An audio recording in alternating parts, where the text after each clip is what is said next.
ஆண்டுக்கான new year ராசி பலன்கள். ஓம் ஸ்ரீ குருப்யோ நமஹ. ஹரிஹி ஓம். ஜெய் புவனேஸ்வரி. உலகெங்கிலும் வாழ்ந்து கொண்டிருக்கும் சாய் ராவ் நியூமராலஜி நேயர்கள் அனைவருக்கும் உங்கள் வேத ஜோதிடர் பிரகாஷ் நரசிம்மனின் இனிய புத்தாண்டு நல்வாழ்த்துக்கள். இந்த பலன்கள் அனைத்தும் பொது பலன்கள் மட்டுமே. திருக்கணித பஞ்சாங்க முறைப்படி கணிக்கப்படுகின்ற இந்த பலன்கள் உங்களுக்கு சாதகமாகவோ பாதகமாகவோ நடந்திட உங்களுடைய ஜனனகால ஜாதகம் மற்றும் தசாபுக்திகள் துணை நிற்க வேண்டும். இந்த வருஷத்துக்கான கிரக நிலவரம் வருஷ ஆரம்பத்தில் கிரக நிலவரம் பார்த்துப்போம். அதுக்கப்புறம் சில பயிற்சிகள் மட்டும் இருக்குது, அது என்னங்கிறதையும் பார்க்க போகிறோம். இந்த கிரக நிலவரம் பார்த்தீங்கன்னா ரிஷப ராசியில் குரு வக்ரகதியில் இருக்கார். பிப்ரவரி 4ஆம் தேதி வரைக்கும் குரு வக்ரகதியில் இருக்கார். அதுக்கப்புறம் 4ஆம் தேதி இன்னைக்கு வக்ர நிவர்த்தி அடைகிறாரு. செவ்வாய் கடகராசியில் வக்ரகதியில் இருக்கார். கேது கன்னி ராசியில் இருக்கார். புதன் விருச்சிக ராசியில் இருக்காரு வருஷ ஆரம்பத்தில் ஜனவரி 1ஆம் தேதி அன்னைக்கு. சூரியன் தனுசு ராசியில் இருக்காரு. சந்திரன் இந்த வருஷ ஆரம்பத்தில் ஜனவரி 1ஆம் தேதி அன்னைக்கு மகர ராசியிலிருந்து தன் பயணத்தை துவக்கிறாரு. சனி சுக்கிரன் கும்பராசியில் இருக்காங்க. ராகு பகவான் மீன ராசியில இருக்காரு.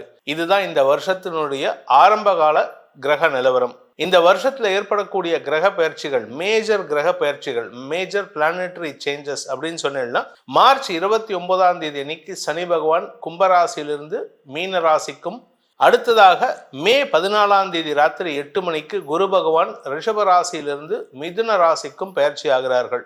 அதே சமயம் மே 19ஆம் தேதி விடியற்கால 2:52 ராகு பகவான் மீன ராசியிலிருந்து கும்பராசிக்கும், கேது பகவான் கன்னி ராசியிலிருந்து சிம்ம ராசிக்கும் பின்னோக்கி நகர்கிறார்கள். இதுதான் இந்த வருடத்தில் ஏற்படக்கூடிய மேஜர் கிரக பயிற்சிகள். இதை தவிர இந்த வருஷத்துல செவ்வாய் பயிற்சி இருக்கு. செவ்வாய் கடகராசியில் இருக்காரு. பின்னோக்கி வக்ரகதியில பின்னோக்கி நகர்ந்து மிதுன ராசிக்கு வருவார். மறுபடியும் கடகராசிக்கு வருவார். கிட்டத்தட்ட ஜூன் மாசம் வரைக்கும் மிதுனம் கடகம் இந்த 2 ராசிகளிலே டிராவல் பண்ணுவார். அதுக்கப்புறமா தான் சிம்ம ராசிக்கு பயிற்சி ஆவார். அதே சமயம் இந்த வருஷத்துல அக்டோபர் 19ஆம் தேதி முதல் டிசம்பர் 5ஆம் தேதி வரை குரு பகவான் அதிசாரமாக கடகராசிக்கு பயிற்சியாகி உச்ச பலத்தை அடைகிறார். அதாவது மிதுன ராசியில இருக்கக்கூடிய குரு பகவான் மே மாசத்திலிருந்து அக்டோபர் மாசம் வரைக்கும் மிதுன ராசியில இருப்பாரு. அக்டோபர் மாசம் 19ஆம் தேதி அன்னைக்கு குரு பகவான் அதிசார பயிற்சியாக கடகராசிக்கு பயிற்சியாகி உச்ச பலத்தை அடைகிறார். அந்த இடத்துல அக்டோபர் 19லேருந்து நவம்பர் 11 வரைக்கும் உச்ச பலத்தில் இருப்பாரு. நவம்பர் 11லேருந்து டிசம்பர் 5ஆம் தேதி வரை பின்னோக்கி வக்கரகதியில பின்னோக்கி நகருவாரு கடகராசிலேயே. டிசம்பர் 5ஆம் தேதி வக்கரகதியில மிதுன ராசிக்குள்ள வருவாரு. அதுக்கப்புறம் அடுத்த வருஷம் 2026 மே மாசத்துல தான், மே மாச கடைசியில ஜூன் ஃபர்ஸ்ட் வீக்ல தான் அவர் மறுபடியும் கடகராசிக்குள்ள பயிற்சி ஆவார். இதுதான் இந்த வருடத்தில் நடக்கக்கூடிய கிரக பயிற்சிகள். இந்த வருஷத்தை பொறுத்த வரைக்கும் பார்த்தீங்கன்னா குரு 3ஆம் இடத்துல, அதாவது மேஷ ராசியிலிருந்து 3ஆம் இடமான மிதுன ராசியில் இருக்கிற வரைக்கும் அவருக்கு அந்த இடத்துல ஸ்தான பலம் கிடையாது. கடகராசிக்குள்ள போகும்பொழுது உச்ச பலத்தை அடைகிறார். அது நட்பு கிரகத்தினுடைய வீடு, சந்திரனுடைய வீடு. அதனால அந்த இடம் அவருக்கு ஸ்தான பலத்தையும் கொடுத்து பார்வை பலத்தையும் கொடுக்கறதுனால அமோகமான பலன்கள் ஏற்படும். So October to November 11th, November 11th to December 5th there are many positive changes going to happen around the world.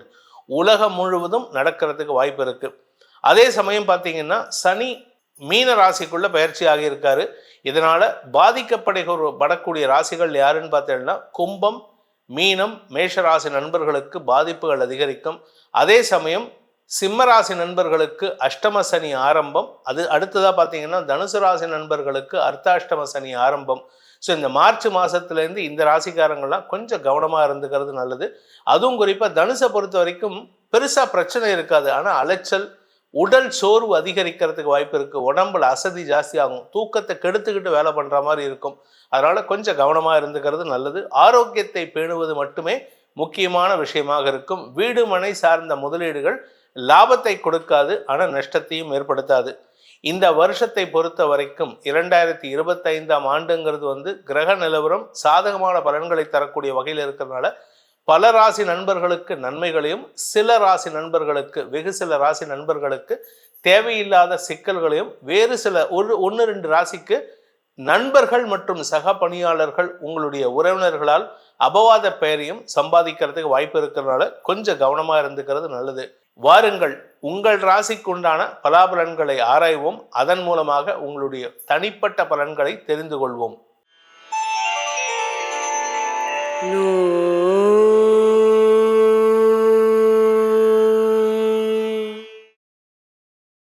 அன்பிற்குரிய மீனராசி நண்பர்களை பொறுத்த வரைக்கும் குடும்பஸ்தானத்துக்கு சனி பார்வை இருந்ததுனால குடும்பத்துல உங்களால மனக்குழப்பம், பணக்குழப்பம், அவமானம் இதெல்லாம் ஏற்பட்டது.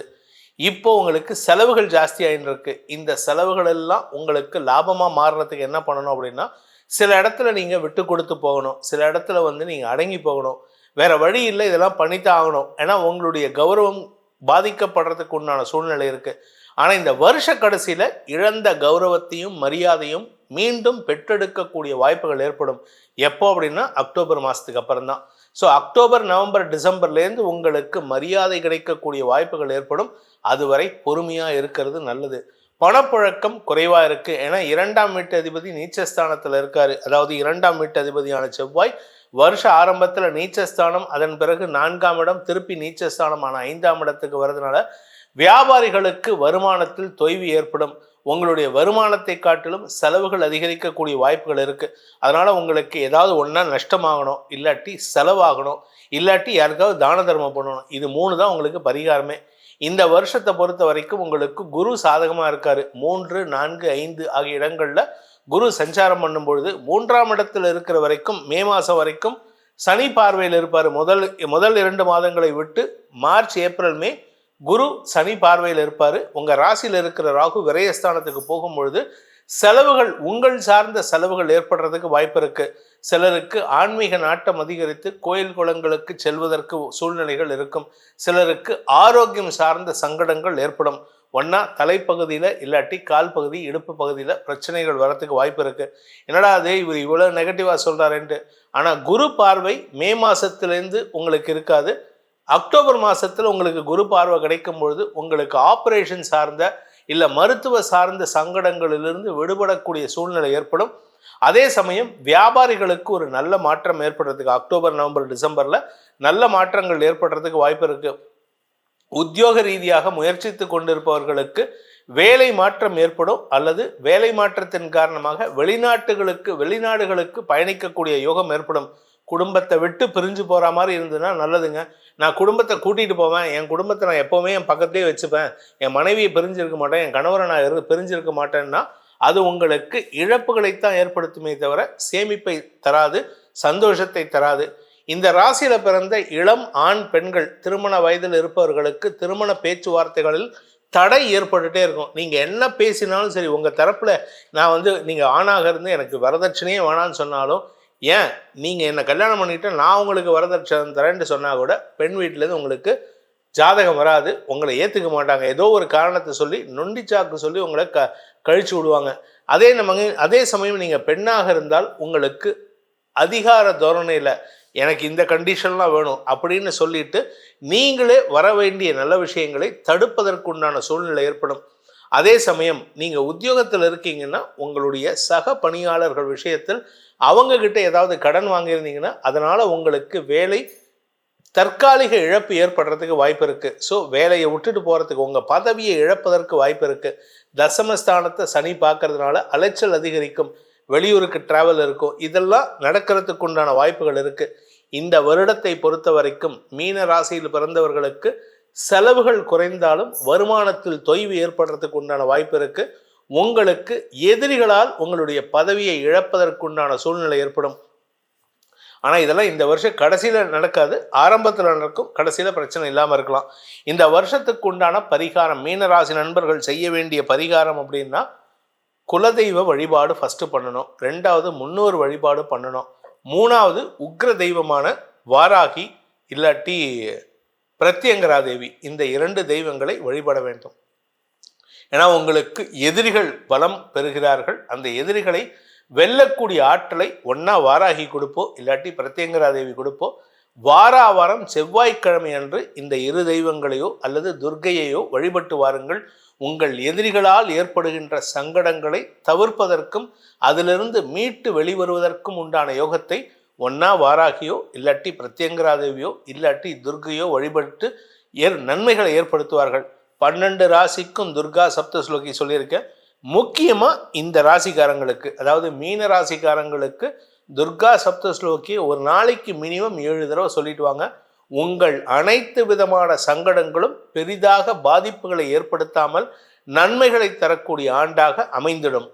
மேலே சொல்லப்பட்டுள்ள பலன்கள் உங்களுக்கு சாதகமாக நடந்திட ஒவ்வொரு ராசிக்கும் கொடுக்கப்பட்டுள்ள பரிகாரங்களை கிரமமாக செய்து வாருங்கள். இதை தவிர மாசாந்திர ராசி பலன்களில் சொல்லப்படுகின்ற பரிகாரங்களையும் சேர்த்து செய்வதன் மூலமாக உங்களுக்கு இந்த வருடம் நற்பலன்களை தரக்கூடிய வருடமாக அமைந்திடும் என்பது நம்பிக்கையோட உங்களுக்கு தனிப்பட்ட ஜாதகத்துக்கு பலன்கள் அறிய வேண்டும் எனும் ஆசைப்படும் நண்பர்கள் கீழே கொடுக்கப்பட்டுள்ள எண்களை தொடர்பு கொண்டு நேரடியாகவோ அல்லது வாட்ஸ்அப் மூலமாகவோ பலன்களை தெரிந்து கொள்ளலாம்.